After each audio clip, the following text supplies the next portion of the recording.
I'm a nurse who broke protocol to save patients. Now my skin is cracking open. Working at the hospital most days has its ups and downs, especially with the budget cuts we've endured these past months.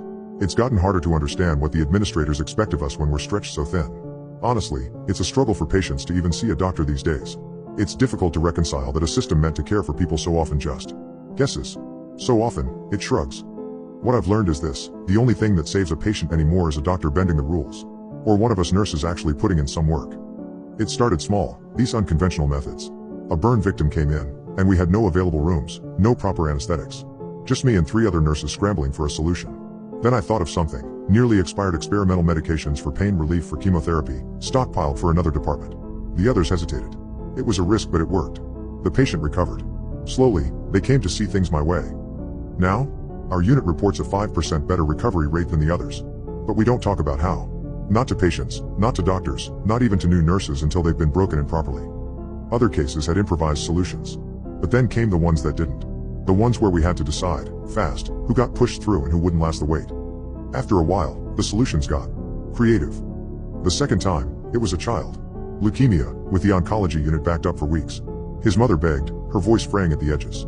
The boy's veins stood out like ropes beneath his papery skin, his breath wet and labored. I'd seen the signs before. He wouldn't survive the delay. So I took one of the spare chemo vials. It was expired, technically, but what wasn't these days? I diluted it. Half dose. Just enough to stabilize him until real treatment could begin. He seized within minutes. Not the slow, fading kind. Violent. Back arched like a bowstring, fingers clawing at the sheets. We pinned him down, shoved a bite guard between his teeth. His mother screamed. The other nurses looked at me like I'd handed him poison. Maybe I had. But by morning, his counts improved. The oncologist called it an unexpected remission. The mother cried in relief. Nobody asked questions. It was after the kid that I started paying closer attention to the chemo vials. The substance name was unfamiliar startup's logo, a snake eating itself. When I asked admin about the stash, they just shrugged. Probably a trial batch. Don't overthink it. The other nurses hesitated after the seizure. Too risky, they said. But the kid lived. And when I checked his charts a week later, his counts were cleaner than any of the oncology unit's regulars. So I took a few vials home. Heavily diluted, obviously. Just enough to test. I told myself it was research. That if I could pinpoint the right dosage, we wouldn't have to gamble next time. The micro-dosing sharpened me. I worked double shifts without fatigue. My hands never shook. I calculated dosages in my head faster than the pharmacy's software. The other nurses whispered about me. How is she always the first to spot the crash? But only Clarissa watched me with real fear. She was the one who clung to protocol, even when it failed. The one who panicked when textbooks didn't save a coding patient, then glared when our vials did. When admin announced random substance tests, she actually smiled. Joke's on her. The tests came back clean. Whatever was in those vials, it didn't metabolize like normal chemo. At the right dose, it was invisible. Perfect. That was until the first patient we treated showed up. Their skin had cracked. The old burns had healed wrong, leathery and discolored. No, these were deep, jagged splits, like something inside had grown too large for the flesh to contain. They ran from the clavicle down, precise as surgical incisions, following the spine in unnervingly straight lines. Then the smell hit. Sulfur, like thick and coppery blood left to rot in a rusted can. It clung to the inside of my mask, coating my tongue. One of the nurses gagged, another, Clarissa's hands, started sobbing. I dragged her into the supply closet before she could hyperventilate. Her pupils were blown wide, her breath coming in hitches. Look at me, I hissed, squeezing her wrist too tight. You say one word, to admin, to a patient, to your damn priest, and we're all done. You understand? No severance. No references. Don't forget how the job market is like now. You'll create a black mark that'll follow you to every hospital in the state. She nodded, tears cutting clean tracks through her foundation. Good. But later, alone in the staff bathroom, I peeled off my scrubs. Pressed my fingers to the base of my own neck, where the skin had started to itch. I gathered the nurses one last time. More patients would come. More cracks, more sulfur, more questions we couldn't answer. The vials had to disappear. Every record, every note gone. I made sure of it. What happened to that man was wrong, yes. Maybe even sinful. But what choice did they leave us? We wade through death every day. We kneel beside it, stitch it shut, send it home with a smile and a prescription. If we hesitated every time the rules didn't fit, the morgue would overflow by Tuesday. The meeting ended at midnight. I stayed behind. Security helped me load the expired inventory into the van. $100 silenced their curiosity. Now, alone, I had to bury it. I stopped for gas. That's when the itch spread. It started at my neck, then slithered down to my elbow, slow and deliberate, like something crawling under my skin. I scratched until my nails caught on dampness. Pulled back my sleeve. Oozing. A wet, glistening split, barely a hair's width, but deep. Too deep. I turned my head. The stench hit me like a fist. Sulfur and spoiled meat. It was back. I slammed my hands against the steering wheel. Once. Twice. The pain grounded me. In the rearview mirror, the vials gleamed. I reached back, fingers trembling, and felt the crack widening beneath my collar. I made it home just as the itch became a fire under my skin. Parked crooked in the driveway.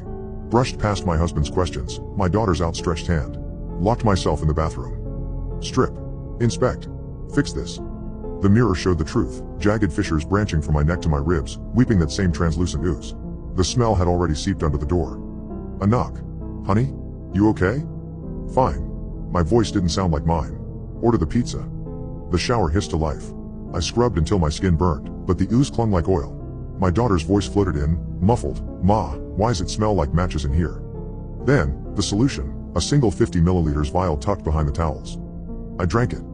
The reaction was instant. My bowels turned to water. The cracks hissed, edges fusing like melted plastic. Pain gave way to numb, blissful relief.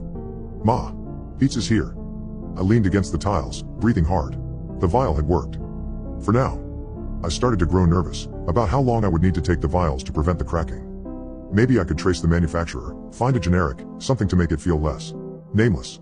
But every search hit a dead end. No website. No FDA listing. Not even internal inventory records. The department that originally asked us to store it couldn't explain where it came from or why. I kept searching. Through pathology reports, procurement records, even my own tampering with the vials, and nothing. Every attempt to dilute the dose, to ration it, only made things worse. The cracks came back faster, deeper. One night, they split me open across the abdomen. I barely made it to the bathroom before I vomited on the tile, choking on the stench. You just never get used to it, as soon as you catch a whiff. Work didn't get easier. If anything, it became a mirror where I saw pieces of myself in every body that came through. The morgue reeked of sulfur on the bad days. Then, without warning, time began slipping faster. A month ago, I realized the worst of it. I'm running low. My supply, what little I have left, might last 3 months. Maybe less. And then I'd be just another corpse on the slab. Pathology have told me what they can't dispose of a body the same day. They make exceptions. Cut it open, drain it dry, bleach everything before the smell sets in. Apparently, it works. I can't stop thinking, that's going to be me.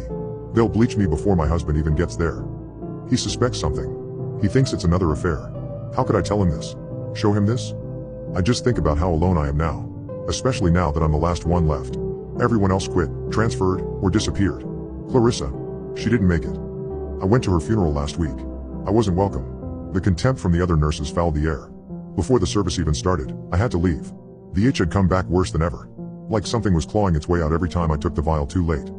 Sometimes I think there's no way out. But then, something happened. Last week, the final patient I ever dosed came back. I saw them in the ER, just a flash of a face through the cracked door of Trauma Bay 2. But I knew. Same hollowed eyes. Same pallor. Same veins that once pulsed wild with fever and fear. They were supposed to be gone. Not dead. Just processed. Discharged. Out of sight, out of the nightmare. But they were back. Sitting upright, legs swinging over the edge of the gurney, like they hadn't spent weeks with death curled in their lungs. Their eyes met mine. And they smiled. Not grateful. Not kind. Something else. Something knowing. I couldn't breathe. I turned and walked until my knees hit tile. I didn't cry. I couldn't. I convulsed. Bent over the sink in the staff bathroom, gasping like I was the one coding. That smile kept replaying in my head, stretching wider every time. As if they knew what was inside me. As if they'd seen it grow. I didn't go back to the floor. I couldn't. By the time I returned the next day, admin had already filled out the paperwork. Leave of absence. Burnout. Perfectly understandable. The last veteran finally cracking under pressure. The others bought it. Why wouldn't they? They'd seen enough of their own breakdowns to know the shape of one. I even nodded along, played the part. It was easier than the truth. That I'd seen a ghost come back wearing flesh I helped rewrite. So now I'm home. Resting. Recovering. Just long enough to die in private. I'm not sure what else I can do to stop this.